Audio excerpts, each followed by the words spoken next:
Hello, hello কদম। হ্যাঁ, আমাকে ফোন করেছো কেন? তুমি এরকম ভাবে বলছো কেন? তোমাকে ফোন করব না তো কাকে করব বলো? ফোন করার মুখ রেখেছো?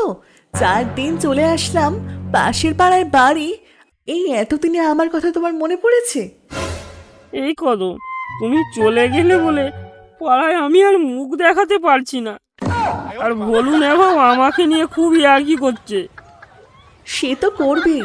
কোনো কিছুর মুখ কি তুমি রেখেছো? এখন কি জন্য ফোন করেছো বলো?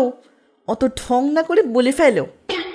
এই কদম, এ একটু দেখাবি?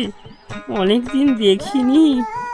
সামনে থাকলে তো কিছুই করতে পারো না, আবার দেখে কি করবে? এ একবার দেখাও না, এই একটু। আচ্ছা, নাও দেখাচ্ছি।